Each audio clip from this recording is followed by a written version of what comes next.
के नवरात्रे में भगवान राम, नवरात्रे का व्रत, नवरात्रे की उपासना सबसे पहले किसने करी थी? भगवान राम।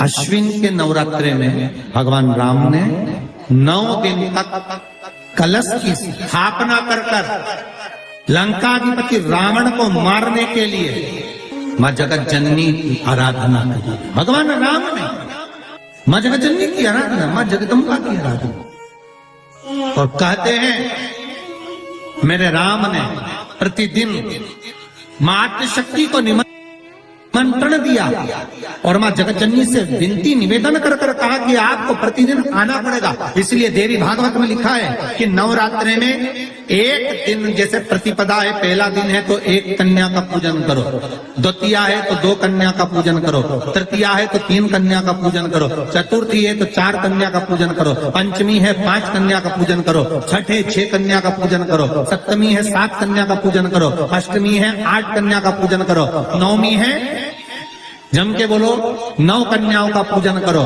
और अगर इस तरह से आप पूजन नहीं कर सकते नवरात्रि में तो 9 कन्याओं का पूजन एक साथ या तो अष्टमी के दिन या नवमी के दिन कर दो, या मध्य में बीच में भी आप कर सकते हो।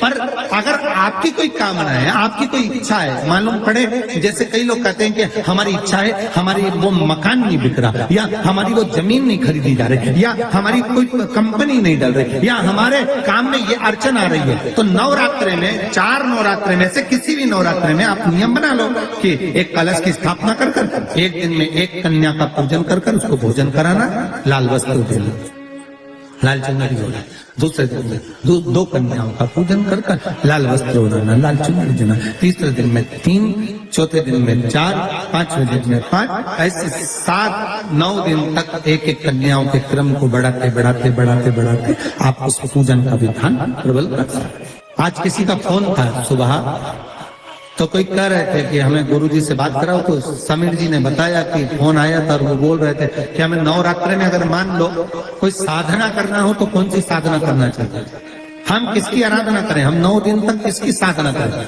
तो अगर बन सके तो देवी भागवत में सबसे सुंदर साधना यही है कि हम एक दिन में 1 कन्या के चरण धोकर पूजन कर उस कन्या को भोजन कराकर उसका स्मरण करें रहे, तब आप किसी कन्या को 1 दिन में 1, 2 दिन में 2, 3 दिन में 3, 4 दिन में 4, 5 दिन में 5, ऐसे नवरात्रि 4 बार जो नवरात्रि आती, किसी भी नवरात्रि में आप स्मरण करें, उसका फल नहीं, उसका फल होगा।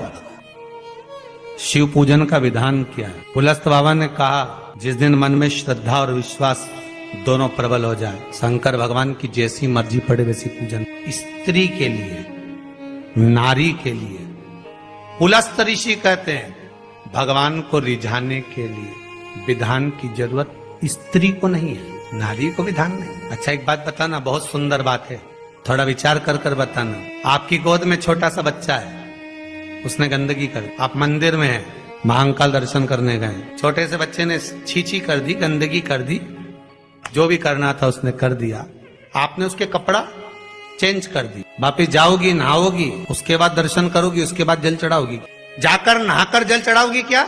नहीं। क्यों? क्योंकि छोटा बच्चा अगर गंदगी भी कर देता है, छोटा बच्चा अगर कुछ कर भी देता है तो परमात्मा ने कह रखा है इसके लिए सब माफ है। उसी तरह आप बच्चा काम, लोभ, आसक्ति, तृष्णा, वासना से दूर है, जब तक वो माया में नहीं पड़ा। हाँ, उसके बाद बड़ा हो गया और उसने गंदगी करी तो आपको फिर आप स्नान करना पड़ेगा, पर जब तक वो गोदी में है, वो कुछ भी करता है, उसका कोई दोष नहीं है। जितनी माताएं हैं परमात्मा ने इनको कह रखा, केवल रजस्वला धर्म के वो 7 दिन आपको शिव का स्पर्श नहीं। दूध चढ़ा रहे हैं शिव जी पर, तो किस लिए चढ़ा रहे हैं? दूध चढ़ाने का तरीका क्या है, कैसे समर्पित कर रहे हैं? अभी दीदी ने कहा कि बीमारी का, तो दूध चढ़ाने का तरीका बदल गया। आपने दोनों हाथ, एक हाथ में जल, एक हाथ में दूध रखा और तरीका बदला। अभी तक आप दूध चढ़ा रहे थे तो ऐसे चढ़ा रहे थे, अर्थात किस जगह पर व्यक्ति पड़ा हुआ है, कोमा में है, वेंटिलेटर पर है, आईसीयू में है, उसका तरीका बदल जाता है दूध चढ़ाने। दवाई देने का भी तरीका बदल जाता है। अभी तक तुम धन प्राप्ति के लिए, व्यापार वृद्धि के लिए दूध चढ़ाने का स्थान चेंज हो जाता है। शिव जी को जब दूध चढ़ाया जाता है तो पहले जलाधारी पर चढ़ाया जाता है, उसके बाद शिवलिंग पर चढ़ाया जाता है, तो दूध कार्य करना प्रारंभ कर देता है, संपदा बढ़ाना चालू करता है। रोग मुक्ति के लिए जब भी दूध चढ़ाया जाता है तो जल और दूध की मात्रा बराबर करी जाती है। जब ब्राह्मण अभिषेक कराने बैठता है तो बाल्टी में जो जल पड़ा होता है उसमें थोड़ा दूध डाल देता है। आप क्या डालते हैं कि नहीं डालते? हमें नहीं। ब्राह्मण जब रुद्री से अभिषेक कराने बैठता है तो बाल्टी में रखे हुए जल में दूध डाल देता है।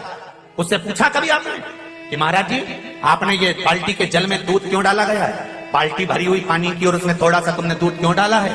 तो ब्राह्मण बताएगा कि दूध और पानी मिलाकर शंकर जी का अभिषेक इसलिए करा जाता है कि जिस गोत्र का व्यक्ति अभिषेक कर रहा है, इस गोत्र के व्यक्ति के यहाँ अगर कोई रोगीला है, कोई बीमार है, कोई कष्ट भोग रहा है, तो अभिषेक करते करते उसका रोग मिट जाए, इसलिए जल में दूध मिलाकर चढ़ाया जाता है।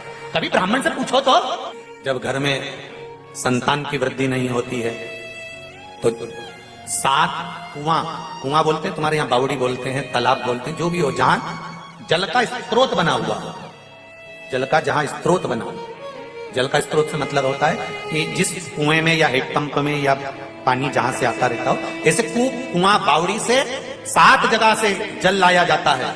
जब वंश प्राप्त नहीं होता, वंश नहीं बढ़ता, संतान नहीं होती, वंश की प्राप्ति नहीं होती, तब 7 कूप का जल लाकर ब्राह्मण देवता से कहकर रुद्राष्टाध्यायी से, रुद्री से अभिषेक किया जाता है। ब्राह्मण जब रुद्री से अभिषेक कराता है, एक एक कुएं का जल चढ़वाना चालू करता है और अभिषेक होने के बाद उसी जल का आचमन उस नारी को करा देता है जिसको संतान चाहिए, तो महाराज वंश की वृद्धि होना चालू है।